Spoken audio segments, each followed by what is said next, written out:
about to leave, already packing.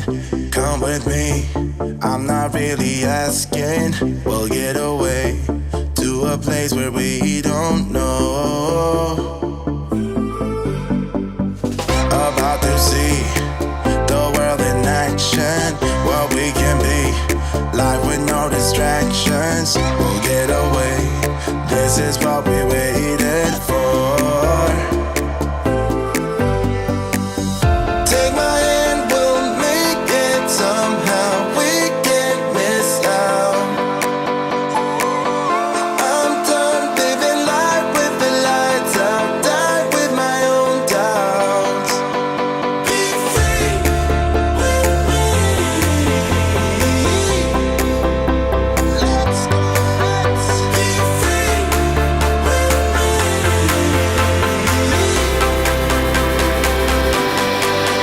Be free.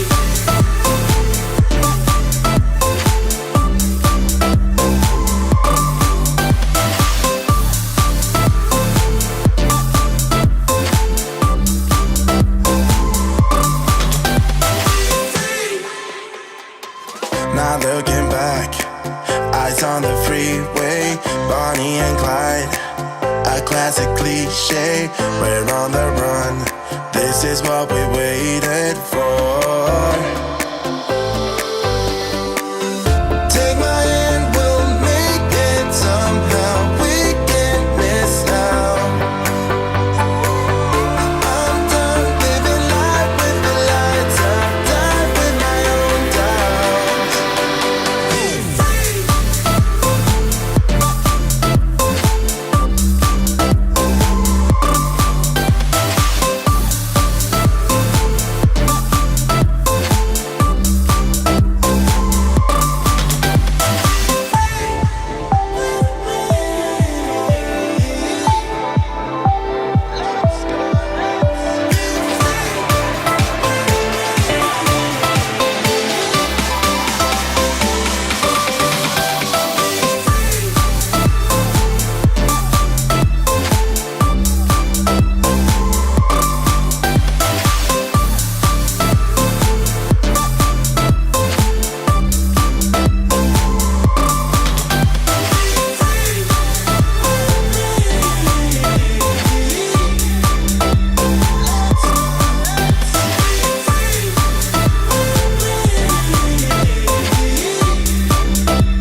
Good afternoon, everyone, and welcome to the latest in our series of live revision blasts for AQA GCSE Sociology. My name's Jim at GCU HQ, and I'm joined today by Craig, Vicky, and Sarah, who've kindly taken some time away from their live teaching and in-school teaching duties.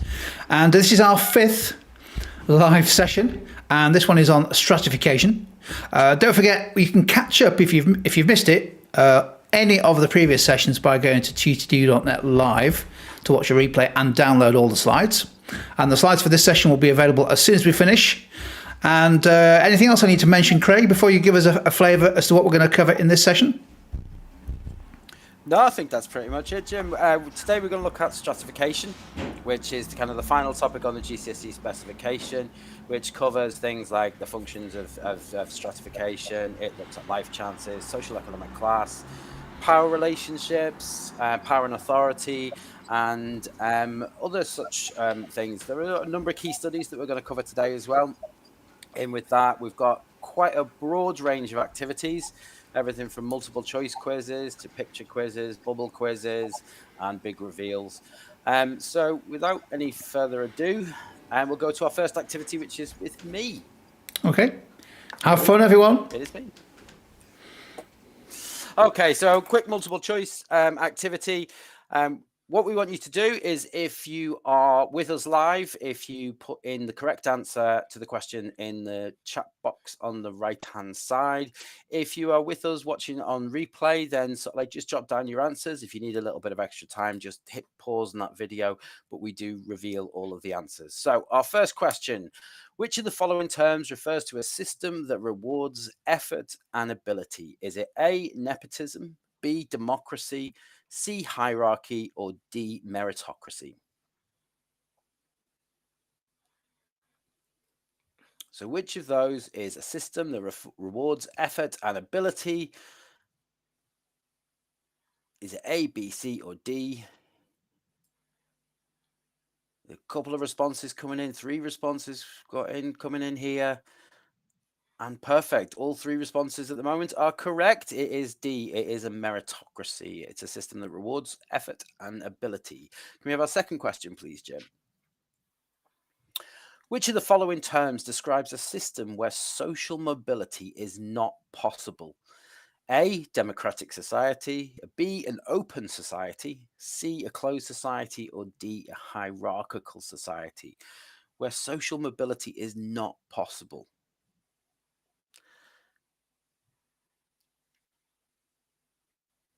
So we've got 1 response in already.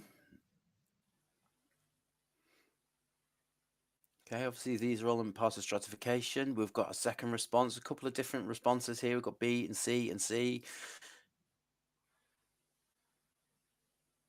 Yeah, 3 C's. There you go. Yes, C is the correct answer. It is a closed society. And this is one in which social mobility is not available. An example of this may be something like the caste system that used to exist in India, where people were born into a certain status, which I won't reveal because that's one of our upcoming questions. Question number 3, please, Jim. According to Davis and Moore, how does education help the stratification of society? Is it through A, allocating roles to the most able, B, promoting a myth of meritocracy, C, reproducing inequality, or D, by promoting social cohesion?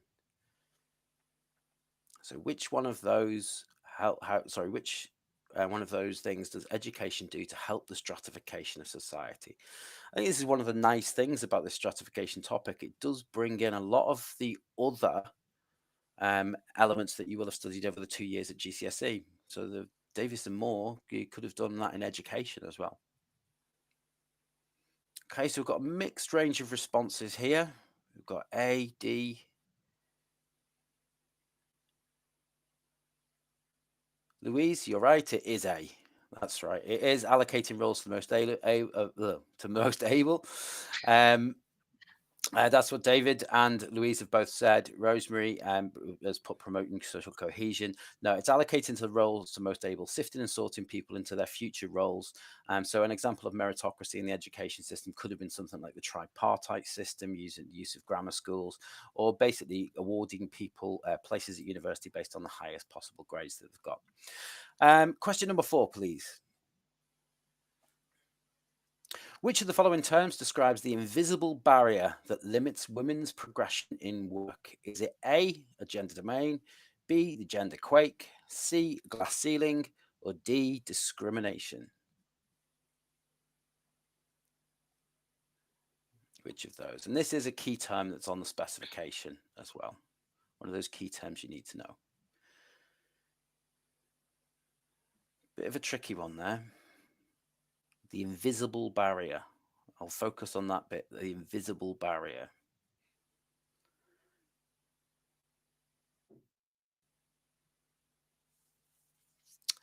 The answer is, and we have David who's got this correct. A lot of people thought it was discrimination. It would be a form of discrimination, but there's a term that's commonly used called the glass ceiling. It's the idea that women can see the top, but they wouldn't be able to reach it. So this idea that there is social mobility, however, there are invisible barriers that stop them from achieving the highest level. And that's a kind of a feminist concept that is on the specification. And question number 5, please. Which of the following terms refers to the status given based upon an individual's inherited position? This is a position that they will have at birth. Which of the following terms refers to the status given based upon an individual's inherited position? Is it social strata? Is it achieved status? Is it social class? Or is it ascribed status?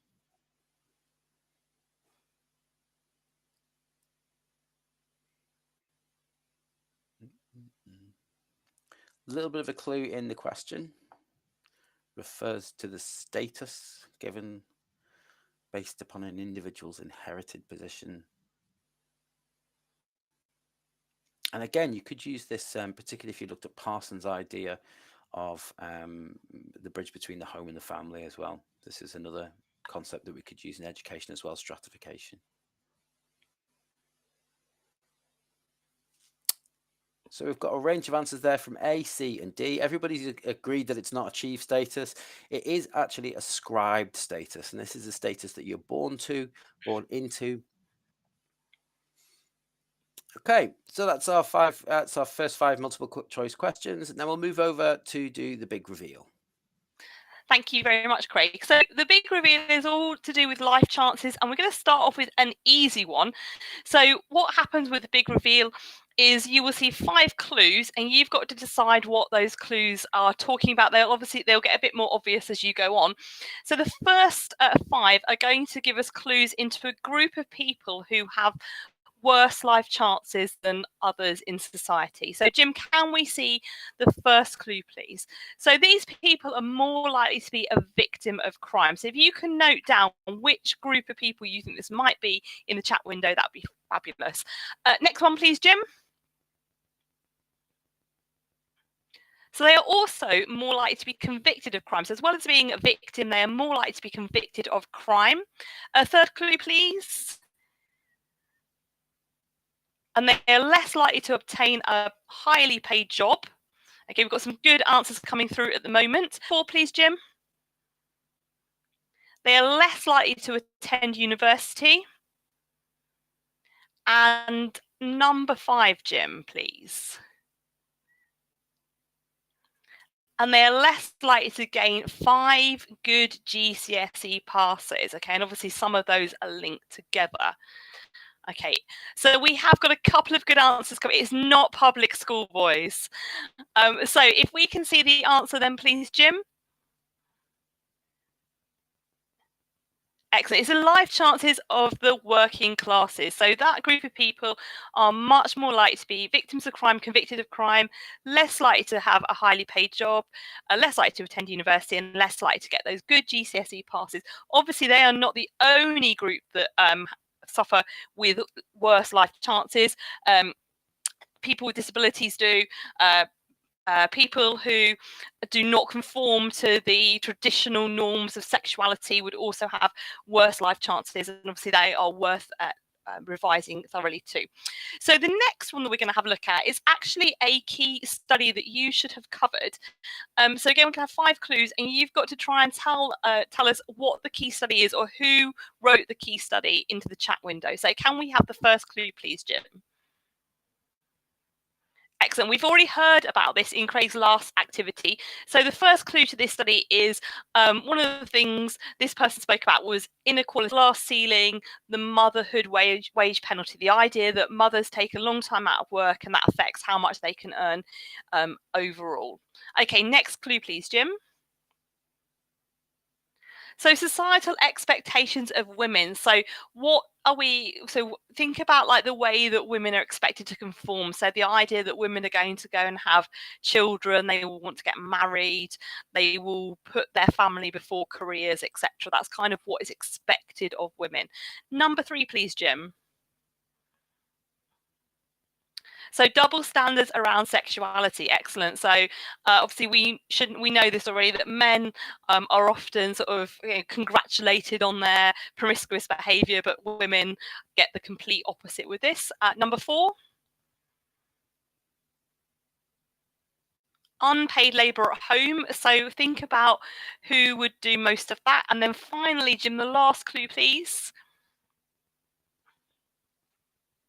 So male violence and harassment. So we've got some good ideas coming through here. We've got sort of people asking, sort of talking about women, a feminist, possibly Henderson, not a Henderson in this case, but it is a feminist sociologist, not the one that talks about double burden though. So any ideas who we might be talking about? So Jim, can we have the answer up, please? So we were looking at Sylvia Warby's theorising patriarchy study, which kind of looked at the whole idea of patriarchal structures restricting women, and helping to maintain male domination of society. So she talked about how women are like to be in low status and low paid jobs because they work part-time around family commitments. The idea of that glass ceiling, not being able to get the top jobs that Craig said, you can see them but you can't get to them because you might have taken time out of work to have your children. Also, the idea that maybe male bosses in particular might assume that a woman is going to take off time for maternity leave. All sorts of things like that. It's a really good study. It's very interesting. It is definitely worth having a read of. Right, Jim, can we have the last big reveal, please? So this is another key study looking at life chances. So again, 5 clues. If you can try and work out which we're talking about and pop it into the chat window, please. So first clue up is privatized instrumentalism, which is a phrase that you probably are very unfamiliar with. Okay, number 2. So the study talked about workers being home-centred, viewing work as a means to an end with no collective solidarity. So they only went to work to actually earn money. They there's not much solidarity. There's no joining together to try and make things better. Okay, number 3, please, Jim. Okay, talked about workers pushing for better wages and working for themselves rather than as a collective. So again, not much solidarity. That was the idea behind this study. Okay, 4th one, please, Jim. Okay, the study centred around workers at the Vauxhall car plant in Luton. So they were talking to factory workers on the shop floor, but also some of the more wealthy workers who were perhaps office-based. And then last clue, please, Jim. It was a repeat of Lockwood's work in the 1960s, and we have some excellent answers coming through. It was the Affluent Worker Study revisited, and it was Fiona Devine. Well done. So again, this study kind of looked at the idea of workers not having much solidarity, workers being home-centred. The idea of privatised instrumentalism is like you're interested in your home, work is just that means to an end. She redid the study in the 1990s, and she actually found out that some of the more affluent workers did actually want to work and sort of form a collective, and they want to improve life for everybody. However, while they did want to decrease those class inequalities, at this time, she said that lots of them still held traditional values of the working classes, but most of them had lost faith in the ability of the Labour Party to deliver a more equal society, which is quite an interesting concept. Right, thank you very much, Jim, and we're going to go over to 3, 2, 1. Hi there, this is Sarah, and I'm going to take you through this 3-2-1 activity, and we are focusing on power relationships. And power relationships is an area that can be quite tricky in the spec, so it's really good to be revisiting this right now. So you've got 90 seconds to generate 3 factors affecting power relationships, 2 of Sylvia Warby's spheres of patriarchy, and 1 type of authority according to Weber. If in the chat, if you put 3, 2, or 1 in front of your response, then that tells us kind of which one you're looking at, so you can address them separately, or you can put them all together in 1 comment. So let's have a go. 5, 4, 3, 2, 1.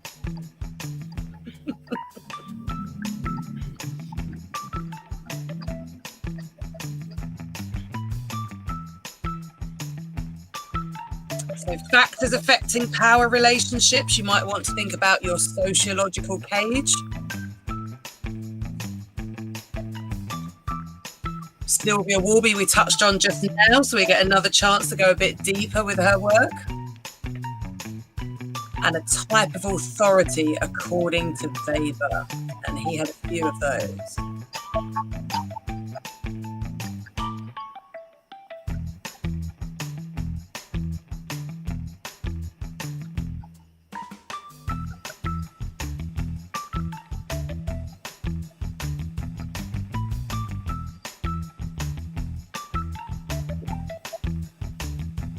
Feel free to have a go of, 1 if you can't think of 3. A couple of people saying, oh, this is a tricky one.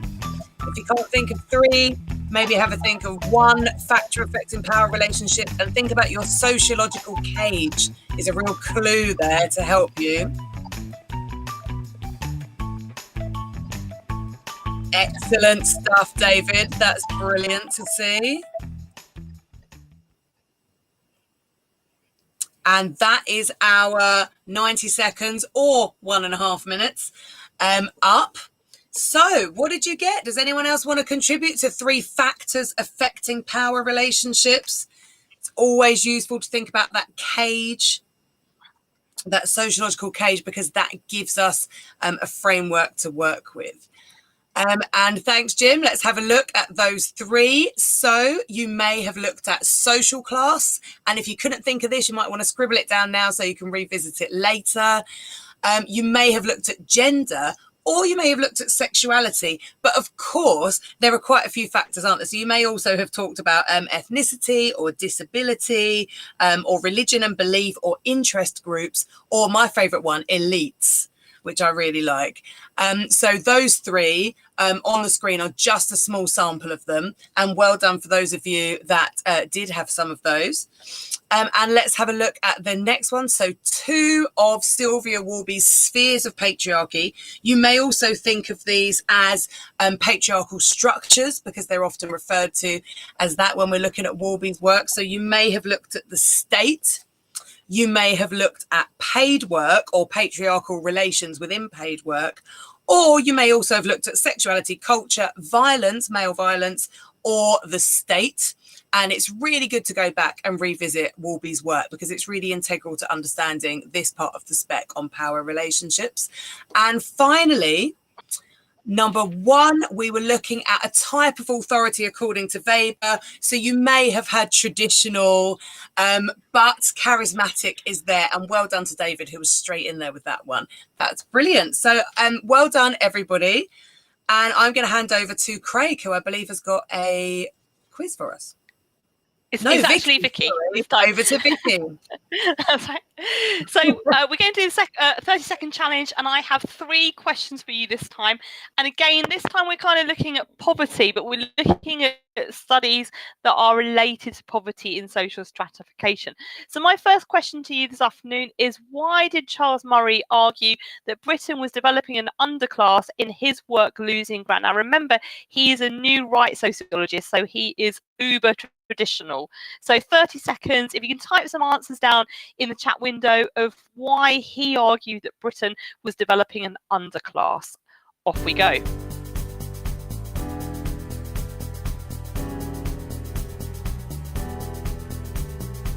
So think about perhaps what he would have viewed as really traditional and good, and what perhaps isn't happening quite so much these days.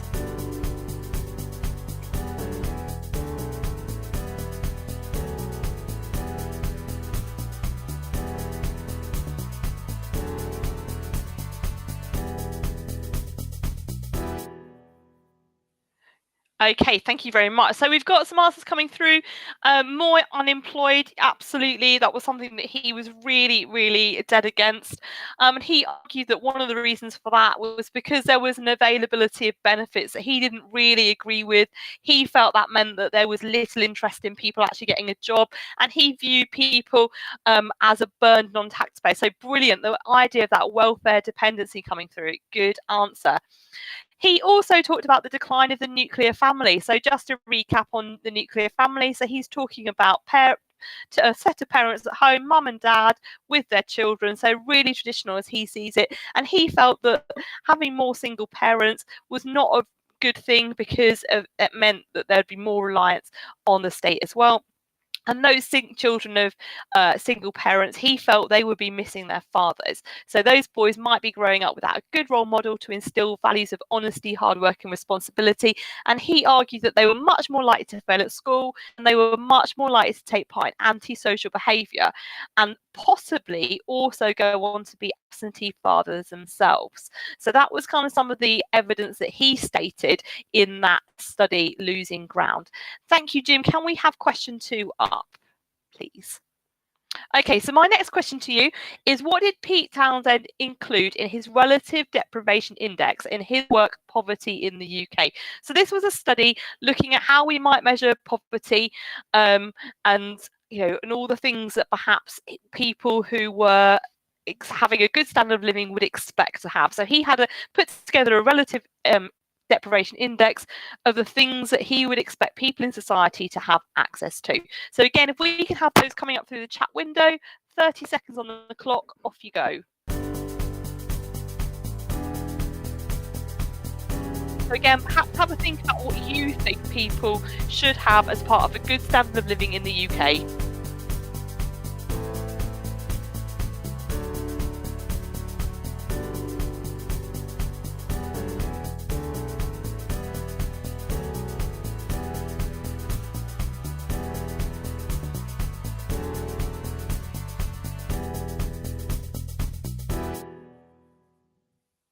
Excellent. So we've got some good answers coming through. Having a holiday every year certainly is linked to one of his factors that he included. So he said that relative deprivation was a lack of resources to obtain the standard of living that is widely available in society. So he talked about things like having access to decent housing. Okay, he talked about having a good diet, having like money for clothes, money for fuel, so you could actually, you could run a car and things, money for leisure activities. Also, that idea of going on holiday would obviously be part of that. However, his index was actually criticised. One of the things that he put on there was the idea of eating meat, and he sort of put it on there thinking that meat was quite an expensive thing, so there may be families that couldn't afford to eat meat, and that would show that that family was deprived. However, obviously, we know that for many, many decades, there have been plenty of people in the UK that have simply chosen not to eat meat. So he was criticised for a number of things like this. Okay, last question then, please, Jim. So this one is slightly easier. It's not about a specific study.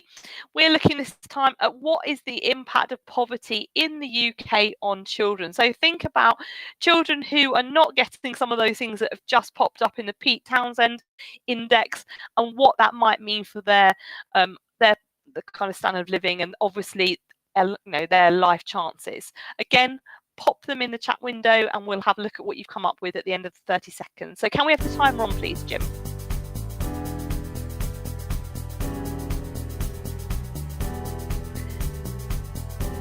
So have a think about how this might link to other units of work, particularly education.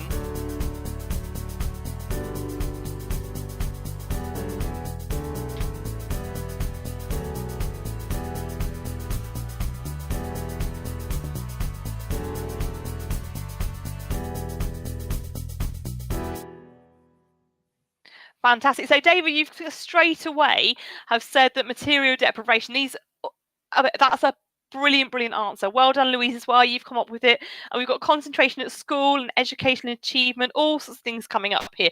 So if we have a think about those children, they will be living probably in quite poor housing. And that might mean that it's overcrowded, so they might have to share a room with one or more siblings. This might mean that they don't get a quiet place to study. They might also not get a very good night's sleep. We think about like those like the actual living conditions as well. That house might be cold and damp, and they might actually get ill health as a result, particularly things like respiratory conditions from breathing in like damp and mold. And that might be made worse if they have a poor diet. So if you've got a poor diet, then that's going to make your health worse and your immune system won't be quite so good. Again, if you're not getting a good diet or enough sleep, then you're going to find it really hard to concentrate at school. And that's come up a couple of times in the chat window, and you're not going to achieve such good exam results. Linked to that, if you're living in poverty, you might not be able to afford decent revision materials. You might not have good ICT access. That was a really big thing during the lockdown, with sort of families sharing one device, trying to get all their lessons done at the same time. You might also have to take on a job to support your household income. So you've got less time to study. Obviously, that's going to make the issue even worse. So like we said, these are core material factors. You might remember them from your education unit, and they are all affecting like the children's health, but also how well they do at school. Thank you very much, Jim. So if we can pass back over, I think it's Craig doing picture grid this time. It is, Vicky. Thank you very much. Some really good knowledge by students there, sort of like of some of those key studies there, Townsend, Divine. There's lots of good knowledge being shown there. What we're going to look at now is we're going to look at the picture grid. And if you've been with us over the last few weeks, we've done this picture grid. We will reveal 6 phrases. We will reveal 6 phrases across the picture grid, and what you need to do is define those. Each time you define the phrase that's there, and we will reveal a piece of the picture and reveal a famous sociologist. So we have, first of all, we have a key term here. This is a type of authority that is based upon the personality of the leader. So it's a type of authority based upon the personality of the leader. Obviously, this links into a key study. What type of authority is based upon somebody's personality?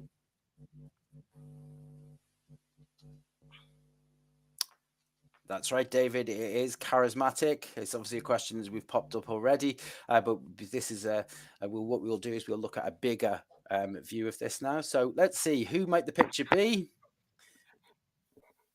Very difficult to spot from that one. Let's look at our second one. The dominance of the rules and procedures of institutions. Another key term associated with a sociologist. Rules and procedures of an institution might refer to the what?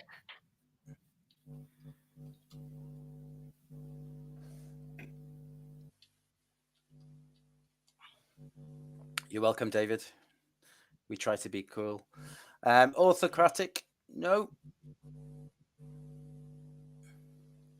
It could be Davis and Moore wearing dark coats and woolly hats, but it's not.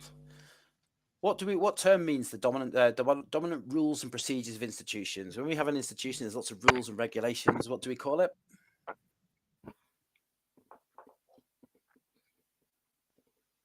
This might be a tough one. Let's reveal that one. Bureaucracy, a key term associated with another sociologist. Okay, let's see. Can we see who the sociologist is now? Little bit of a beard there. Rules out some sociologists, not many, but some. Authority gained from fair and impartial rules. So another type of authority that is gained from fair and impartial rules.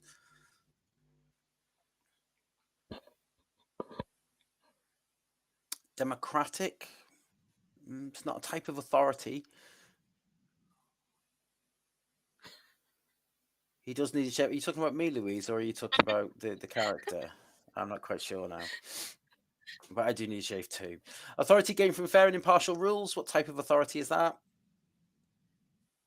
Might link to the picture as well. People saying democracy. Can we reveal the answer, please, Jim?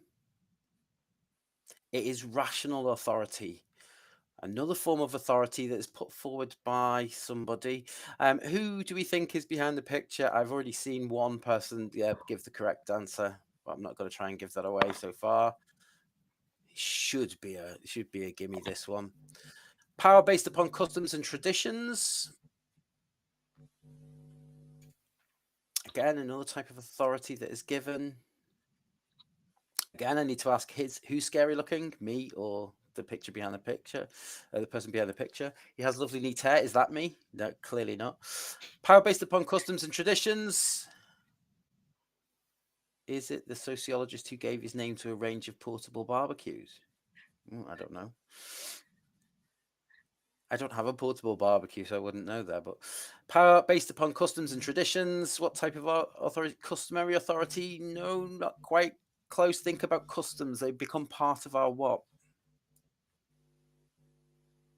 What are traditions? Oh, no. So no one's got it.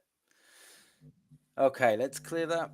Let's look at that response to that one. There we go. We've got, is it Teva?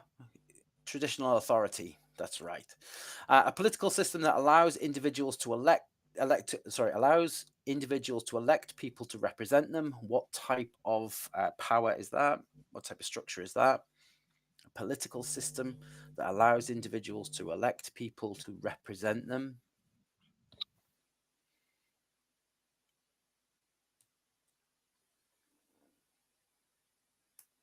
What type of political system do we have?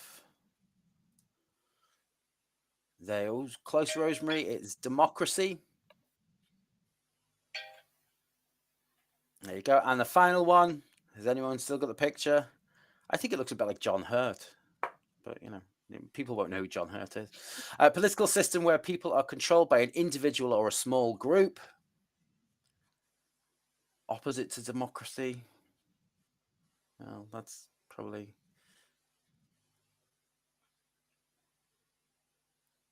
A political system where people are controlled by an individual or small group. Autocratic. Yes, that's very, very close. Let's see the last response. Is that supposed to be indoctrination? Yeah, you could see it as authoritarian dictatorship. It is a dictatorship. Not much difference between that and democracy sometimes. So let's move over. Who is the person? I think we had it very early on there. I think we got it very early on. I think David got it very, very early on. It was Max Weber. That's right. This dude is Max Weber, Louise. Okay, so let's move on to Sarah for our last question, our last round. Hi, everyone. Must admit, I am a proud owner of a Max Weber barbecue. Brilliant things that they are. Hopefully we'll have some sunshine soon and we'll get to use it. So we are going to do a bubble quiz to round off the session today. And we're going to focus on social class. Now, social class is a great area to revise because not only is it a really important area of the spec, but it has this synoptic link with so much of the GCSE as a whole. So we're going to go in with the first question. And this is a nice, easy one to warm us up. Now, the tricky thing about the bubble quiz is we don't know how many correct answers there are. So it could be 1, it could be 4. So in the chat, if you can say which ones you think are correct, and you can use the letters. So you could say if you think it's A and D, A and B. Let's have a look. Which of these are Marxist views of social class? So do Marxists believe that political power is healthy for society? Do Marxists believe that a positive image of capitalism is portrayed by the ruling class?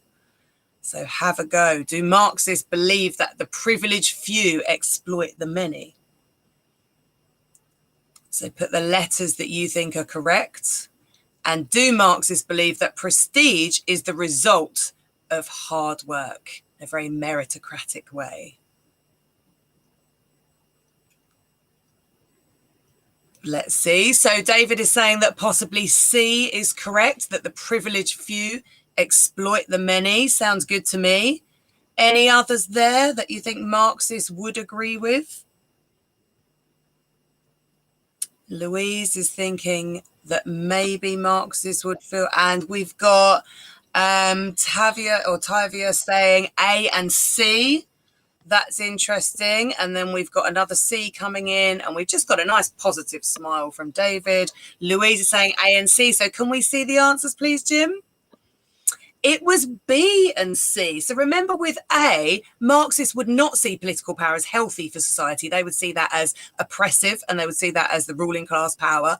But they do agree that positive image of capitalism is portrayed by the ruling class to convince us that it's all great, and that the privileged few, exploit the many. And that's that kind of triangular way that we think of society. So next question, please, Jim. Let's have a look at another perspective on social class. So which of these would functionalists agree with? So how many of these are functionalist ways of thinking? Social stratification is oppressive and unfair. Roles in society must be filled by the best people for the job. Privilege is a result of hard work. Is that meritocracy coming in again? And differences in pay are brilliant because they are motivational. And we've got B. We've got lots of Bs coming through that functionalists would agree with this role allocation in society with jobs going to the best people. Well done. And we've got a D. Well done, David. So differences in pay being motivational and that all being a wonderful function of society, keeping things harmonious and ticking along. We've got A and C. We've got some variations here. A and C, B and C. Brilliant stuff. So let's have a look at the answers. So there were actually 3 here, which made it a little bit trickier. So roles in society being filled in that role allocation way, privilege being the result of hard work, so functionalists supporting meritocracy, and differences in pay not being unfair, but being useful for society and having a really healthy function in motivating people. So well done. Even if you got 2 of those, that was a brilliant outcome. And let's have a look at the next question, please. We are going to now think about what kind of things are associated with working class culture. So have a look here. How many of these factors, and put the letters that you think are associated with working class culture in the chat. We've got cultural capital, we've got elaborate language code, we've got property ownership, and we've got restricted language code. Louise is straight in there with a D. Well done. Anyone got any other ideas?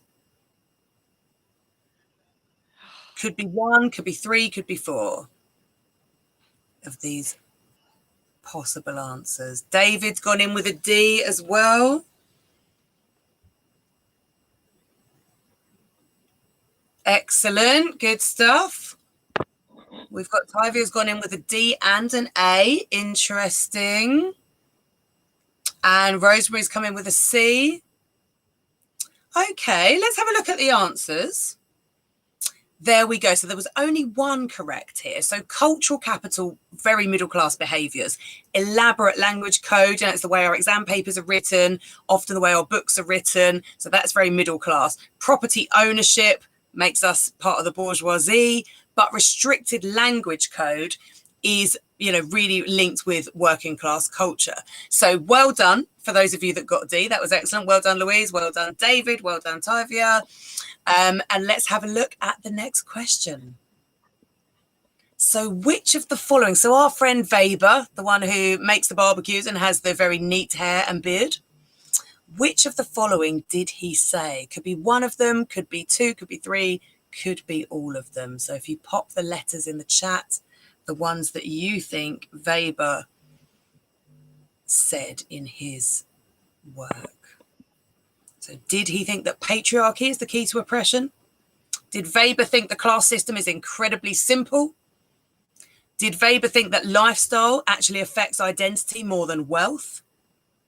And did Weber say that there's an emerging middle class? So we've got some good responses coming in. We've got C and B. Interesting. What does everybody else think? I'll give you a moment. Bit of thinking time.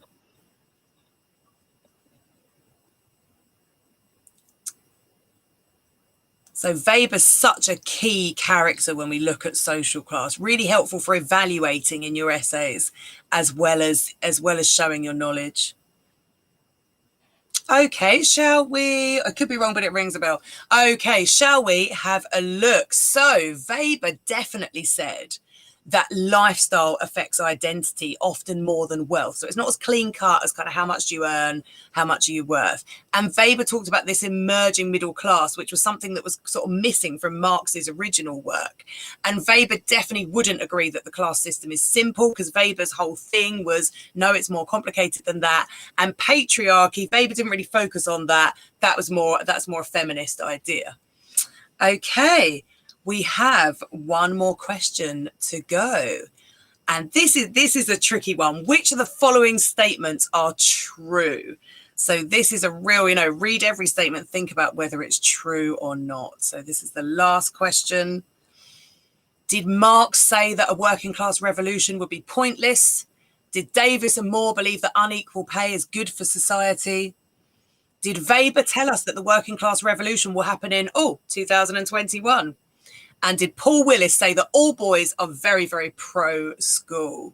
So we've got some answers coming in. We've got A and D as true. We've got a B as true from David. Anyone else? Give you a couple of moments of thinking time. Louise, we've got D and A from Louise.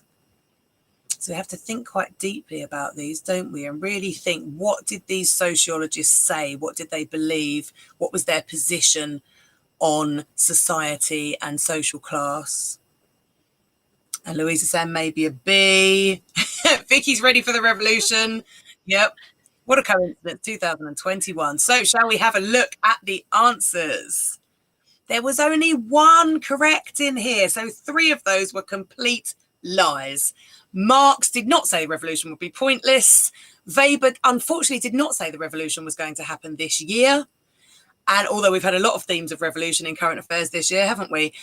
Paul Willis did not say that all boys are pro-school because he looked very much at boys with anti-school and counter-school cultures. But Davis and Moore did say that they believe unequal pay has a real function in society and can be really positive. So well done for your contributions. Loads of right answers there and some really, really good revision. Thanks, guys. Wow, fantastic stuff. Those were hard, those questions, weren't they? At the end there. There was a lot of there's quite a broad range of sort of like the key studies that were covered in there. I mean, stratification tends to have more key studies than any other part, but you can also apply key studies from elsewhere in the spec to stratification. It's a nice little topic because it deals with a little bit of family, deals with a little bit of education, a little bit of crime and everything in there. So stratification as a module is a really, really good one for your revision, for your general revision. Yeah, I love it. Fantastic response. I just noticed a small knowledge gap on your behalf, Craig, during that session. Unfamiliarity my knowledge of high-end barbecues. Yeah, and I think this time next week, if you could go away and do a bit of revision on that, maybe visit your local DIY store and come back next week, and we'll grill you on that topic and see how you get on. Oh. And if you don't do well enough, we'll haul you over the coals. It says here. Oh, yeah. Okay. Well, let me just. I will just answer that by saying my market situation does not allow me to deal with Weber barbecues at 1,500 quid a pop. Weber, my barbecue is B&Q, not Weber. I think you'll find you can get a nice open top one for about 80 quid, Duncan, Craig. But anyway, we move on. Really? Fantastic. I've obviously looked at the high end website. Sorry, never mind. Fantastic stuff. Well, never mind.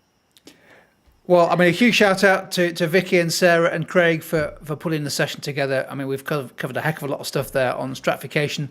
So well done for those of you who've joined us live. It's fantastic to see you. Don't forget our A-level live revision tomorrow is at, Wednesday is at 4:30. Wednesday. If you're watching on replay, thank you for tuning in to watch the replay. Don't forget you can download all the slides from this and all the other sessions at tutor2.net/live. And if you found the session useful, give it a thumbs up on YouTube. Subscribe to the channel so you get an alert every time we set up upcoming sessions. Hopefully you'll find those useful. Well, I think that's it. Fantastic stuff. The weather's good outside. I think it's time to go fire the barbie up. We've got an hour left before the sun sets. So we'll see you next time for our next GCSE Sociology session. So thank you very much. Bye. Well done, everyone. Bye. Thank you very much.